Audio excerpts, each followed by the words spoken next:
warahmatullahi wabarakatuh. Saya Arwan, CGP Angkatan 10 Kutai Kartanegara, Kalimantan Timur. Untuk saat ini, pembahasan kali ini yang kami akan tampilkan adalah budaya positif. Tentunya seorang guru yang baik harus memiliki kemampuan dalam mewujudkan budaya positif di sekolah. Ya, budaya positif tersebut dapat dijalankan dengan menerapkan konsep-konsep. Ya, tentunya ada 5 konsep dari seorang guru penggerak yang akan dijalankan. Yang pertama adalah disiplin positif. Yang kedua adalah motivasi perilaku manusia. Yang ketiga, posisi kontrol restitusi. Yang keempat adalah keyakinan sekolah ataupun keyakinan kelas. Dan yang terakhir adalah segitiga restitusi. Nah, kesemuanya ini akan kami bahas tentunya, dan akan saya bahas bersama dengan teman-teman di sekolah SDN 017 Muara Badak, dan akan menampilkannya kepada Anda semuanya. Jikalau memang ada kekurangan, saya bermohon maaf.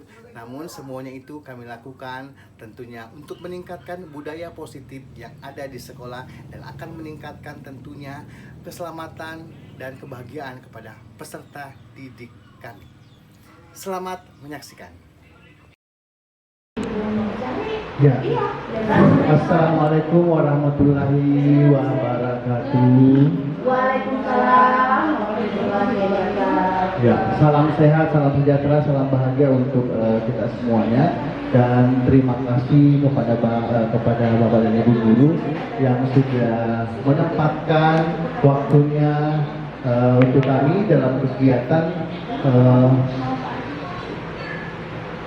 guru penggerak, yaitu aksi nyata untuk materi modul 1.4, yaitu budaya positif. Nah,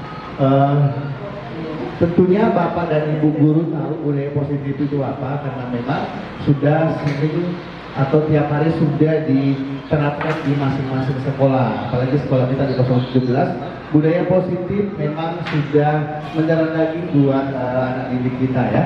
Dan mungkin dari Bapak dan Ibu guru, siapa tahu ada yang ingin ini, mungkin Ibu Sirait mungkin bisa ya, apa itu budaya positif, yang mungkin kita bisa nanti lihat ya. Atau Ibu Dinda, seperti apa sampelnya budaya positif itu yang di sekolah? Iya, oke, coba dilihat dulu. Ya, koneksi antara materi budaya positif. Ya, next lagi.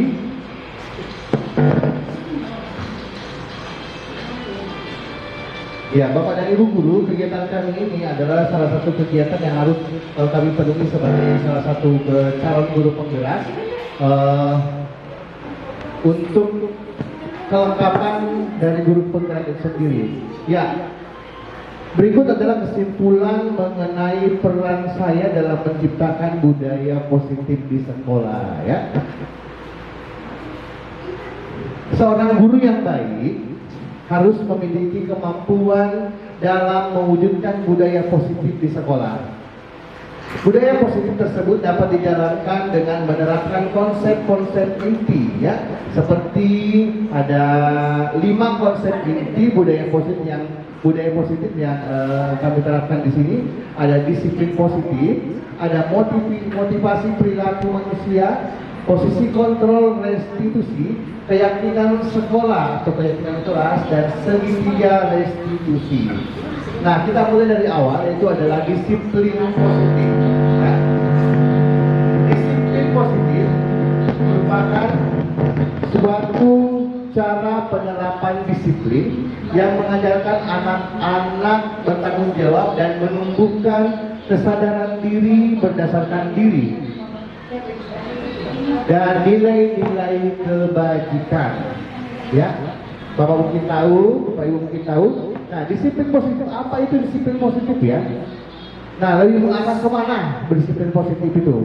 Ya, kita lihat di sini, disiplin positif lebih mengarah disiplin diri, kepada disiplin diri yang dapat mengontrol diri dalam melakukan segala tindakan. Jadi disiplin positif ini selalu kita mengarah kepada murid-murid dan murid ya. Disiplin positif lebih ke arah disiplin diri yang dapat mengontrol diri dalam melakukan segala tindakan. Selanjutnya, disiplin positif atau disiplin diri ini dapat membuat murid kita memahami dan menyadari berdasarkan motivasi internal, bukan akibat paksaan, pujian ataupun hukuman. Ya.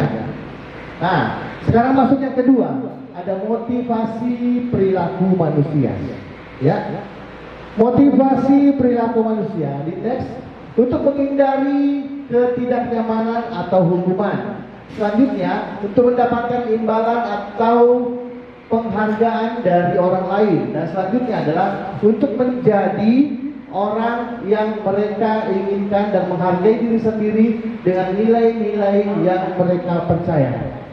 Selanjutnya, motivasi kontrol restitusi. Ya. Posisi kontrol restitusi.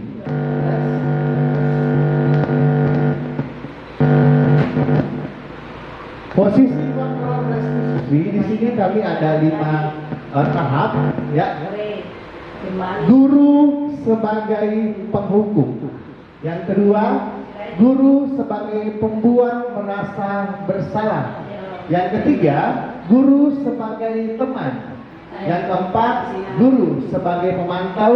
Dan yang kelima, guru sebagai manajer. Yang mana yang biasanya Bapak Ibu guru pergunakan kalau berhadapan dengan murid? Jika murid ada kesalahan atau bagaimana, yang mana Ibu pakai yang kesini? Yang kelima itu. Di sebelumnya dulu ada posisi guru sebagai penghukum. Terus? Kalau saya sih sebagai manajer aja. Sebagai manajer, ya. Boleh dijelaskan Bu, bisa? Sebentar.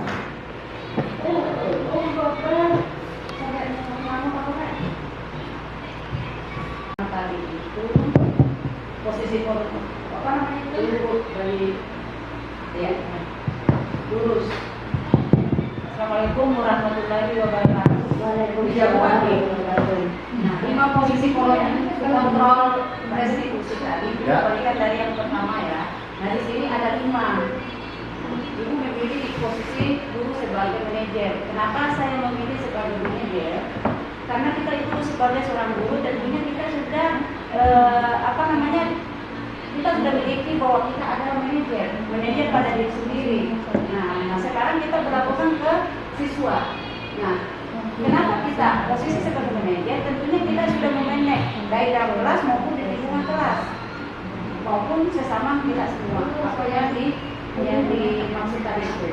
Karena kita tidak bisa lepas kontrol dari segala perilaku yang ada di sekolah. Seperti itu pendapat saya, Pak.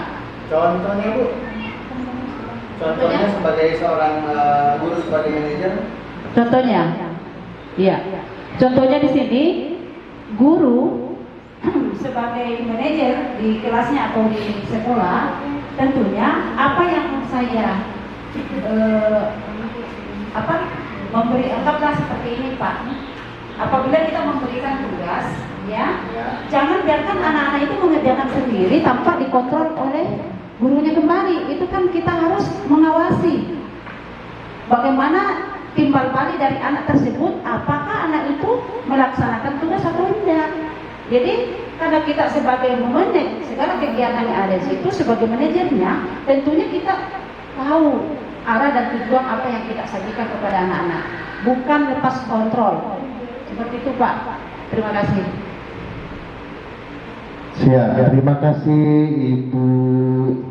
Ya, posisi kontrol restitusi yang memang sebaiknya dipakai untuk seorang guru adalah posisi sebagai manajer. Ya, kalau posisi di antara kelima ya, di antara kelima posisi kontrol ini yang sebaiknya memang dipergunakan adalah posisi kontrol sebagai manajer. Guru sebagai manajer. Oke, kita lanjut lagi, kita lihat posisi kontrol restitusi. Di antara kelima posisi kontrol restitusi, sebaiknya seorang guru menggunakan posisi kontrol sebagai manajer. Mungkin bisa dilihat, Ibu, di Iya. Sebagai manajer ya, ini ada. Next. Guru dapat berbuat sesuatu bersama murid, mempersilahkan murid bertanggung jawab dan mendukung murid agar dapat menemukan solusi. Ya, di next lagi posisi kontrol restitusi, masih kita ke posisi kontrol restitusi ya.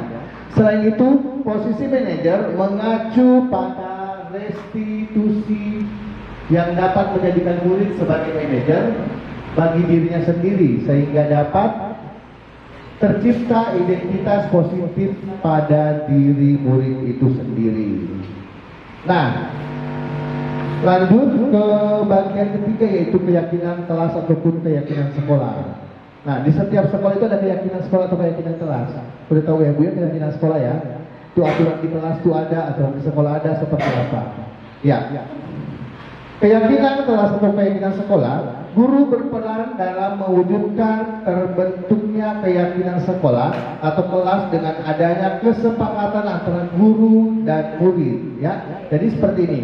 Di keyakinan kelas itu masing-masing ada aturan masing-masing kelasnya, yaitu kesepakatan guru antara guru dan muridnya. Contohnya seperti kalau tidak memakai baju olahraga, muridnya seperti apa ada hukuman atau ada konsekuensi yang harus diterima oleh murid itu sendiri ataupun yang lainnya, atau kesalahan-kesalahan kecil. Contohnya mungkin banyak di kelas 1 dan murid kita yang kadang mengambil pulpen temannya, seperti apa yang tidak bisa dilakukan atau seperti apa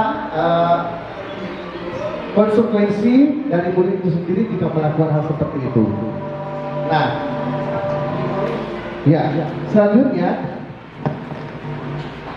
betul, ya, selanjutnya keyakinan sekolah atau kelas berupa pernyataan universal atau pernyataan umum, ya, yang mudah dipahami dan harus diterapkan di lingkungan sekolah. Seperti apa itu? Nah, seperti di depan ada aturan-aturan sendiri yang sudah diterapkan oleh sekolah. Dari sekolah ya, ada di depan aturannya. Nah, itu bisa menjadi keyakinan sekolah itu sendiri. Selanjutnya kita lihat segitiga restitusi.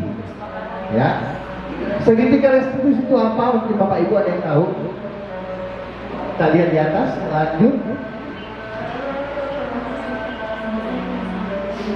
Oke, sebentar. Kita lihat.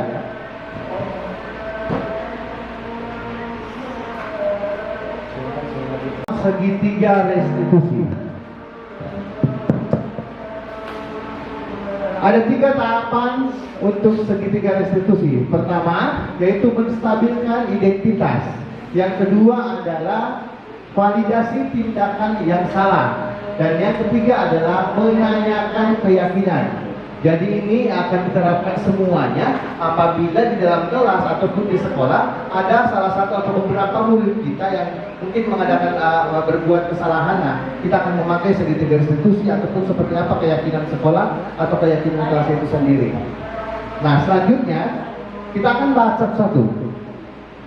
Menstabilkan identitas. Menstabilkan identitas dilakukan berdasarkan prinsip bahwa membuat kesalahan adalah bagian dari proses pembelajaran. Setuju nggak Bu?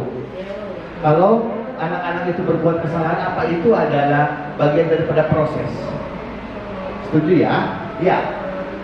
Bagian daripada proses pembelajaran yang nantinya akan menggeser identitas gagal ke arah identitas sukses. Jadi setuju ya?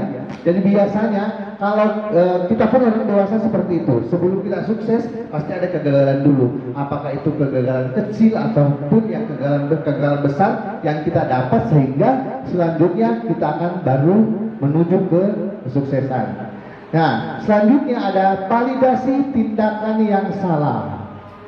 Validasi tindakan yang salah dilakukan berdasarkan prinsip bahwa setiap perilaku berupaya memenuhi suatu kebutuhan tertentu sehingga guru atau orang tua akan bergeser dari pemikiran stimulus respon mengenal mengenal dan mengakui kebutuhan murid dan anak. Nah, ini seperti apa? Memvalidasi tindakan yang salah. Mungkin bisa dijelaskan, ada yang bisa dijelaskan? Ada yang bisa jelaskan mungkin? Iya. Iya. Oke, kita lanjut. Selanjutnya. Ya, selanjutnya adalah menanyakan keyakinan. Mungkin Bapak Ibu pernah melihat saya bagaimana murid saya ini yang kemarin ada sedikit ada masalah yang saya hadapi, yang harus saya tanyakan kepada murid sendiri. Juga kan mungkin ada Ibu Rizky, seperti apa, jadi saya selalu menanyakan keyakinan, terus apa kesalahannya, seperti apa penyelesaiannya. Iya, menanyakan keyakinan. Menanyakan keyakinan dilakukan dengan memberi pertanyaan bermakna kepada murid atau anak untuk memunculkan motivasi secara intrinsik sehingga mampu mengaitkan keyakinannya dengan tindakan yang salah. Jadi kalau anak-anak itu ada merasa bersalah atau seperti apa, bagaimana kita berusaha untuk memberikan dia keyakinan supaya bisa memperbaiki apa yang mereka harus lakukan agar mereka bisa benar-benar berubah untuk tidak melakukan kesalahan itu sendiri, kesalahan lagi.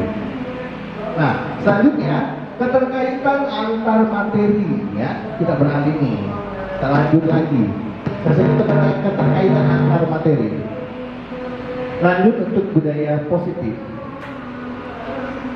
Ya, budaya positif, keterkaitan antar materi, budaya positif dan yang lainnya. Ada 3 hal di sini, yaitu filosofi Ki Hajar Dewantara, yang kedua adalah nilai dan peran guru penggerak, dan yang ketiga adalah visi guru penggerak. Ya, adapun keterkaitan antar materi budaya positif dengan 3 materi sebelumnya, ya, yaitu ada 3 nih. Jadi Bapak Ibu mungkin bisa lebih mengenai, karena ada 3 tadi yang mungkin sudah Bapak Ibu sering lakukan dan sudah sangat mengerti, karena memang sudah sangat umum dan sangat familiar sekali di sekolah kita.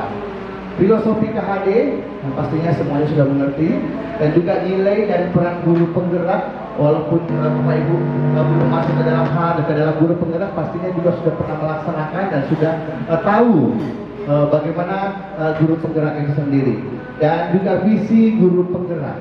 Ya, mudah-mudahan setelah ini ada dari teman-teman dari 017 yang akan masuk lagi atau mengikuti guru penggerak selanjutnya.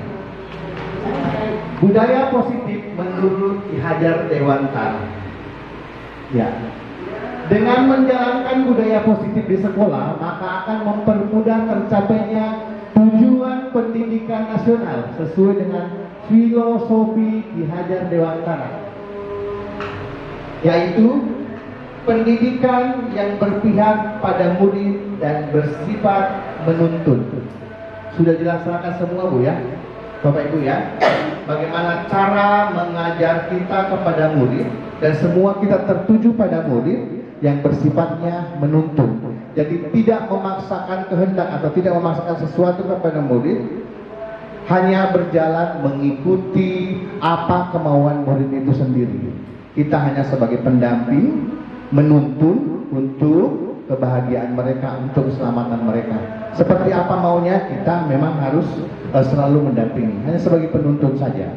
Tidak ada pemaksaan dari seorang guru, kemauan dari seorang guru tidak boleh memaksakan kehendaknya mau jadi apa murid itu.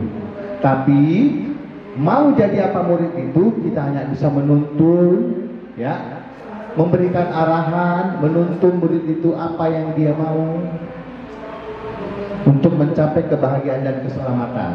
Selanjutnya, nilai dan peran guru penggerak, budaya positif, masih keterkaitan. Ya, selanjutnya adalah budaya positif dapat terwujud jika seorang guru penggerak diantaranya berpihak pada murid, mandiri, reflektif, kolaboratif, dan inovatif. Selain itu,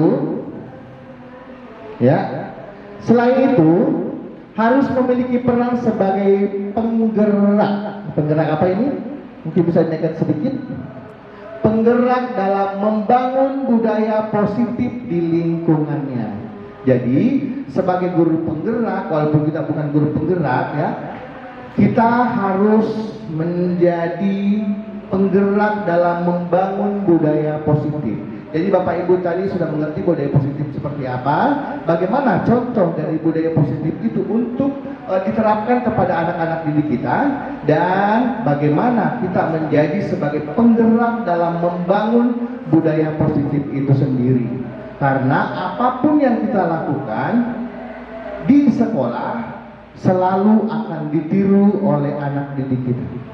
Begitupun di rumah, apa yang kita lakukan, anak-anak kita pasti akan selalu meniru orang tuanya. Apa yang dilakukan orang tuanya, anak-anak pun juga akan selalu mengikutinya. Jadi, sebagai guru, apalagi sebagai guru penggerak, supaya selalu bersifat positif, maksudnya ada budaya positif ya yang diterapkan di sekolah. Jadi guru sebagai guru penggerak memang harus membudayakan budaya positif itu di sekolah sendiri, agar murid atau anak-anak didik kita selalu mengikuti budaya positif itu dan selalu dilaksanakan agar mereka terjaga keselamatan dan kebahagiaannya. Selanjutnya, nilai guru penggerak. Nilai guru penggerak, salah satu perubahan yang diinginkan sesuai visi guru penggerak adalah terbentuknya budaya positif agar terciptanya sekolah yang nyaman, aman, dan berpihak pada murid sesuai dengan Ki Hajar Dewantara. Ya, sesuai dengan filosofi Ki Hajar Dewantara dan profil pelajar Pancasila. Ya, mungkin setiap harinya juga di dalam kelas Bapak Ibu sudah menerapkan ya bagaimana keterkaitan tentunya untuk mencapai tujuan sesuai dengan filosofi Ki Hajar Dewantara dan juga profil pelajar Pancasila. Ya, itu sudah pasti. Dan walaupun tidak masuk guru penggerak dan juga memang sudah dilaksanakan setiap harinya. Hanya saja untuk kelengkapannya, untuk bagaimana cara penerapannya, di guru penggerak sudah terjadwal dan sudah terarah. Refleksi. Oke, tibalah saatnya mungkin kita akan tanya jawab ya. Sejauh mana pemahaman untuk guru-guru yang ada di 017 tentang konsep-konsep inti yang telah dipelajari di modul ini, tetapi penerapannya ada di sekolah ya. Itu sebagai guru penggerak seperti apa? Sudah sampai di mana pemahamannya? Adakah hal-hal yang menarik untuk Anda di luar dugaan? Nah sekarang pertanyaan ini mungkin akan saya limpahkan atau akan saya berikan kepada rekan-rekan guru di sini. Apakah Bapak Ibu ya pernah mengalami atau satu kejadian dengan murid yang mungkin memerlukan penyelesaian dengan keyakinan kelas atau dengan segitiga restitusi? Mungkin ada Ibu Anti pernah, mungkin sering Bu ya. Kalau di lapangan, Bu Anti gimana? Apakah pernah mengalami satu contohnya seperti ini? Ibu Anti sementara mengajar, ada siswa yang terlambat. Bagaimana cara mengatasinya? Bagaimana cara menyelesaikan? Tentu memberikan pemahaman kepada siswa itu sendiri. Pernah? Nah, mungkin bisa dijelaskan. Gak usah pakai mic Pak, suara lebih besar daripada mic. Oh gitu, boleh silakan Bu. Nah, biasa terjadi itu Pak ya, kalau kita sementara mengajar di lapangan, Ya. terus anak-anak itu contohnya ada yang tidak memakai seragam olahraga. Benar. Ya. Terus anak-anak yang tidak memakai seragam olahraga itu Pak, saya pisahkan dengan anak yang menggunakan baju olahraga. Ya. Saya berikan hukuman seperti ini. Anak-anak yang tidak memakai seragam olahraga itu saya suruh pungut sampah dulu. Itu hukuman saya ya, karena saya tidak pernah jaga anak. Ya. Jadi anak-anak yang tidak menggunakan seragam tadi, saya suruh pungut sampah atau menyapu halaman sekolah. Ya. Gitu. Nah, setelah selesai Pak, ya sudah saya suruh lagi kembali ke lapangan bergabung dengan anak-anak yang lagi bermain. Gitu saya Pak. Jadi dia tidak ketinggalan materinya juga. Mungkin cukup itu aja. Iya. Apakah penyelesaiannya hanya memberikan hukuman atau? Hukumannya saya suruh pungut sampah, terus saya nasihati. Oh iya. Nah, besok jangan lagi diulangin ya. Besok kamu harus menggunakan seragam olahraga seperti teman-teman yang lain. Biar berikutnya kamu tidak dapat hukuman lagi. Hukumannya ya ibu suruh pungut sampah atau nyapu sampai bersih tuh. Ya, biar ada efek jerahnya. Tapi memang sih Pak nggak diulangi itu. Betul. Jadi ada hukuman positif namanya. Ya. Cukup seperti itu. Ya, saya Iya. itu. Bagus sekali untuk Ibu Anti untuk menyelesaikan. Jadi cara penyelesaiannya sangat simpel sekali, Ya. memberikan pengarahan Ya. kepada siswa atau anak didik, memberikan hukuman itu hukumannya kata Ibu Anti. Tapi kalau hukuman, jadi mungkin kita bisa bedakan hukuman dan juga seperti konsekuensi. Ada konsekuensi Ya. di dalam kelas, contohnya gitu kan, ada keyakinan kelas. Jadi kita pergunakan keyakinan kelas di sini. Ya. Di saat ada anak-anak yang tidak memakai baju olahraga atau seperti apa, konsekuensinya seperti apa? Karena kita harus membedakan yang mana hukuman, yang mana konsekuensi. Ya, jadi mengarahkan anak agar supaya bisa lebih baik lagi ke depannya. Gitu ya. Iya. Jadi konsekuensi yang ibu berikan kepada anak didik yaitu di saat terlambat atau tidak pakai baju, dia memungut sampah atau menyapu halaman, itu konsekuensi atau keyakinan kelas yang sudah disetujui atau kesepakatan kelas ya antara murid dengan guru. Di saat ada anak-anak tidak atau terlambat masuk sekolah, konsekuensinya adalah menyapu halaman atau memungut sampah. Iya, betul sekali.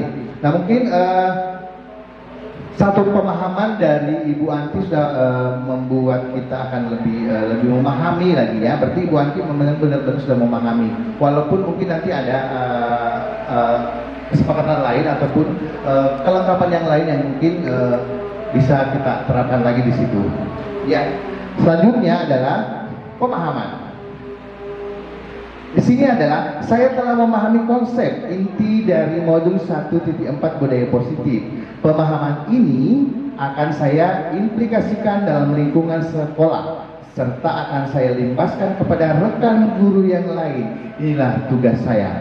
Tugas sebagai guru penggerak itu mengimplementasikan atau membagi kepada guru lain bagaimana caranya kita untuk mempergunakan segitiga restitusi untuk penyelesaian kepada anak didik kita apabila dia mempunyai kesalahan ataupun kekurangan-kekurangan yang bisa akan kita lengkapi bersama sesuai dengan keyakinan kelas ataupun keyakinan sekolah. Jadi, jikalau ada siswa kita yang bermasalah ataupun yang membuat kesalahan, wajiblah untuk kita menyelesaikannya dengan cara mungkin mempergunakan segitiga restitusi yang tadi ada 3 tahap, yang mungkin Bapak Ibu sudah tahu semuanya, ataupun dengan keyakinan yang lain. Jadi kita tidak serta-merta harus memberikan konsekuensi kepada anak didik kita sendiri tanpa mengetahui apa kejelasan mengapa dan apa sebabnya sehingga itu bisa terjadi. Contohnya seperti tadi anak didik, kenapa dia bisa terlambat masuk sekolah. Jadi kita bisa mempergunakan segitiga restitusi. Nah, kita menanyakan dulu seperti apa, kenapa bisa terlambat, jam berapa tidurnya, kenapa bisa tidak pakai baju olahraga, apakah ibunya masuk juga dalam hal ini atau seperti apa? Ya, memang saya tanyakan itu juga awalnya Pak, tapi saya lupa masukkan tadi. Oh gitu. Ya, saya panggil memang anaknya. Kenapa kamu bisa terlambat nak? Jam berapa memang kamu tidur? Kamu begadang ya semalam? Gitu. Kenapa nggak pakai baju olahraga? Baju olahraga aku basah ibu. Nah gitu. Iya. Bu, baju olahraga aku bu. Basah bu, kok bisa basah nak? Mama udah cuci bu. Nah, Iya, direndam bagus aja. sekali Bu Ati ya. Anak-anak kan gitu bahasanya Pak. Ya, ini yang kami harapkan agar supaya semua permasalahan atau ini bisa terpecahkan. Seperti apa tindakannya? Nah itu kita ambil dari segitiga restitusi, bisa kita pahami nantinya. Ya, Bapak Ibu sekalian, tepuk tangan dong. Ya, selanjutnya ada hal menarik nih. Nih bagi saya, ada hal menarik bagi saya dan di luar dugaan adalah adanya keterkaitan langsung antara budaya positif dengan peningkatan kesejahteraan mental, emosional dan perubahan sikap murid. Ada yang bisa jelaskan nggak nih? Sudah lagi. Nah, ini adanya keterkaitan nih langsung antara budaya positif dengan peningkatan kesejahteraan mental. Itu ya, peningkatan kesejahteraan mental, emosional dan perubahan sikap murid. Jadi mungkin saya menjelaskan seperti ini. Jikalau ada anak-anak yang membuat salah, jadi kita memberikan pemahaman, memberikan pengaruh yang positif buat mereka, dan ingat, memberikan pemahaman kepada anak-anak, menyelesaikan secara restitusi, ya, segitiga restitusi itu menjadi salah satu budaya positif yang benar-benar sudah diterapkan di sekolah, yang harus diterapkan di sekolah. Segitiga restitusi itu yang harus diterapkan di sekolah. Jadi tidak serta-merta harus guru benar-benar sesuai dengan keinginannya saja.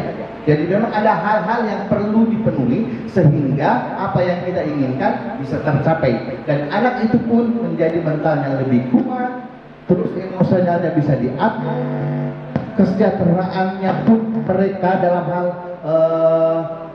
mengatur image-nya sendiri, terus emosionalnya sendiri itu bisa lebih baik. Terus ada perubahan yang pastinya, ada perubahan pada murid itu sendiri.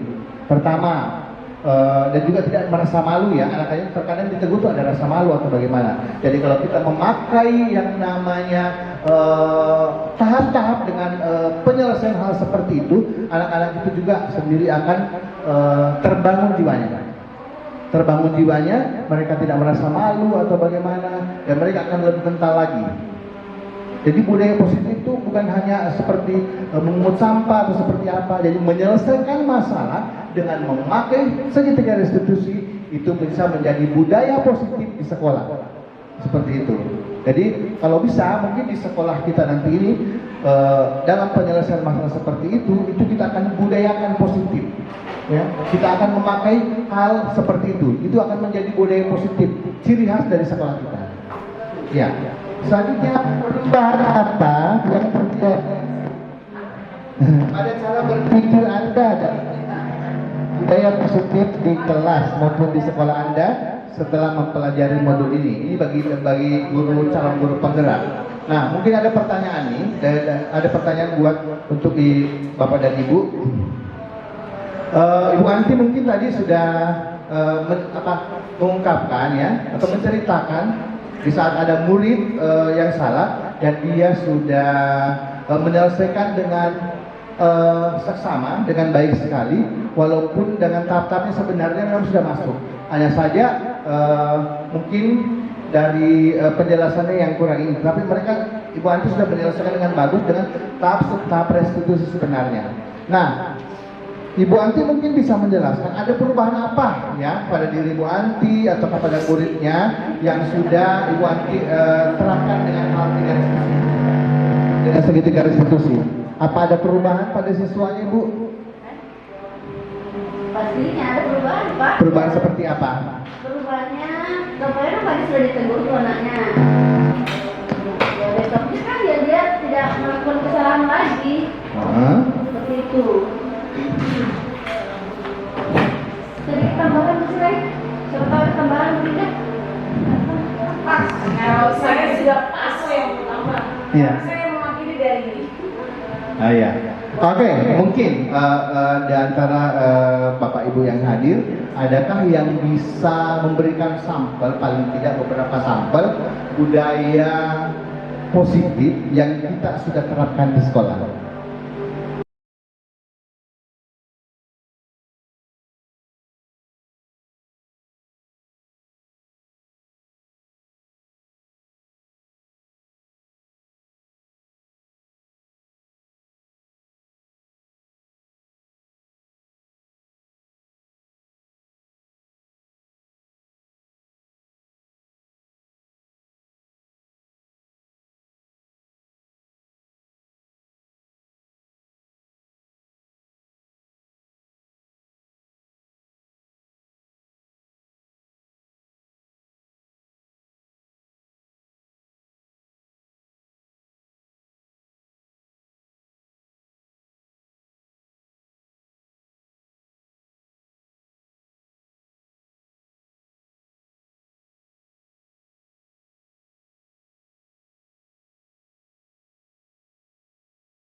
anak-anak baru datang, salah satu anak-anak baru datang ke sekolah, ya, baru masuk di pintu pagar. Salah satu budaya positif yang diterapkan 017 adalah Bu Rizky, Bersihkan sopan. saliman, Saliman. memberikan salim, memberikan salam kepada gurunya, ya, mencium tangan, itu budaya positif semuanya.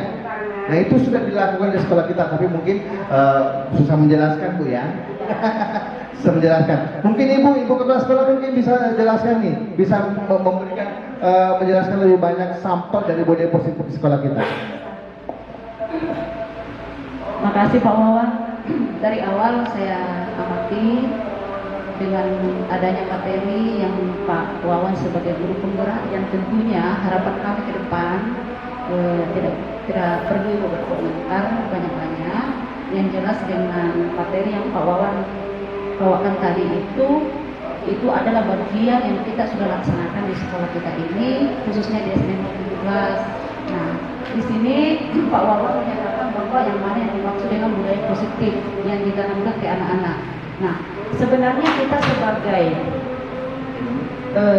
guru, sebagai manajer di dalam kelas maupun di lingkungan, yang tentunya kita sudah bisa memberikan panutan kepada anak-anak bahwa kita ini sebagai manajer, yang tentunya kita harus memberikan keyakinan kepada anak bahwa anak itu sendiri dengan setidaknya bisa memanage dirinya sendiri.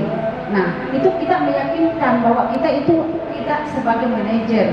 Nah, tadinya seperti ini, apa yang dikatakan tadi Pak Wawan itu bahwa kita itu sebagai manajer karena disuruh pilih tadi ya, apa yang kita lakukan dari segitiga restitusi tadi, ya saya ambil manajer ya. Di sini kalau posisi kontrol. Nah, seandainya ada sesuatu atau permasalahan, kita sebagai guru bagaimana caranya meyakinkan ke anak ini tersebut sehingga anak itu tidak mengulangi lagi apa yang dia buat kesalahan tadi, dengan cara menegur atau memberikan hukuman yang atau bukan hukuman ya, konsekuensi yang sesuai dengan apa yang dia lakukan tadi. Nah, untuk lebih untuk lebih meyakinkan ke anak-anak bahwa perbuatan tersebut, apa yang dia lakukan tadi, apakah dia lupa pakai topi atau pakai baju merah di hari Senin, ya kita sebagai guru meyakinkan ke anak itu bahwa ini adalah sedikit ada kita keliru melanggar daripada aturan yang ada di sekolah. Itu namanya aturan disiplin. Nah, aturan disiplin. Nah, itulah aturan disiplin ini apabila kita menerapkan atau mengimplementasikan kepada kita baik sesama guru maupun sesama tingkatan kelas, tentunya anak dengan sendirinya dia akan menuju ke budaya positif ini tadi. Nah, dengan cara seperti itu yang kita tanamkan, meyakinkan kepada semua warga sekolah yang ada di sekolah, tanpa kita sadari lagi, anak tersebut sudah mengamalkannya, melaksanakannya, tanpa diperintah bahwa kau harus tadi sama gurumu, kau harus pungut sampah, karena sudah tertanam dengan budaya tadi itu, maka sudah terbiasa. Nah, itu namanya menjadi ke budaya positifnya tadi, tertanam tanpa diperintah lagi, ini harus pakai topi, ini harus pakai ini, memberi salam kalau ketemu bapak guru atau pada saat masuk sekolah bersalam-salaman, karena kita sudah membangun budaya positif sejak kita ada di sekolah ini sesuai dengan aturan yang berlaku ditanamkan di sekolah kita, khususnya SDN 17. Semoga dengan Pak Wawan jadi guru penggerak tentunya bisa menjadi panutan kepada kawan-kawan atau teman sejawat yang ada di SDN 17 pada khususnya. Amin. Terima kasih Pak Wawan, lanjutkan dan implementasikan di dalam kehidupan Pak Wawan sehari-hari, baik itu di sekolah maupun di lingkungan masyarakat pada umumnya. Thank you. Terima kasih Ibu sudah memberikan semangat buat kami sebagai CGP, dan ada mungkin sudah waktunya kita harus selesai, namun ada hal yang mungkin yang harus saya sampaikan atau saya rangkum dari semua ini. Jadi Bapak dan Ibu sekalian, pentingnya budaya positif yang kita lakukan di sekolah ataupun di mana, ya, sesuai dengan keyakinan kelas tentunya. Kalau kita berbicara di sekolah, sesuai dengan aturan sekolah atau keyakinan sekolah dan keyakinan kelas. Budaya positif selalu kita terapkan di sekolah untuk anak didik kita agar mereka bisa terbiasa dengan kehidupan yang lebih bahagia. Karena pastinya nanti akan diterapkan di masyarakat. Bagaimana dia di sekolah itu dengan meningkatkan budaya positifnya di sekolah, pasti akan mereka jikalau keluar dari sekolah akan pertama diterapkan di rumah ataupun sebaliknya dari rumah ke sekolah. Setelah itu dia akan menuju ke masyarakat. Karena anak itu akan semakin tumbuh dan dia akan keluar dari sekolah ini, budaya positif pasti selalu akan mereka bawa. Seperti apa yang di rumah, seperti ada di sekolah, begitupun nantinya dia akan terapkan di masyarakat. Dan setelah ini saya ucapkan terima kasih kepada Bapak dan Ibu Guru sudah disita waktunya untuk kegiatan ini, untuk mengimplementasikan bagaimana budaya positif itu sendiri di sekolah. Terima kasih atas kebersamaannya. Saya akhiri dengan kegiatan ini. Kami ucapkan terima kasih banyak dan mohon maaf kami ada kesalahan. Terima kasih. Wassalamualaikum warahmatullahi wabarakatuh.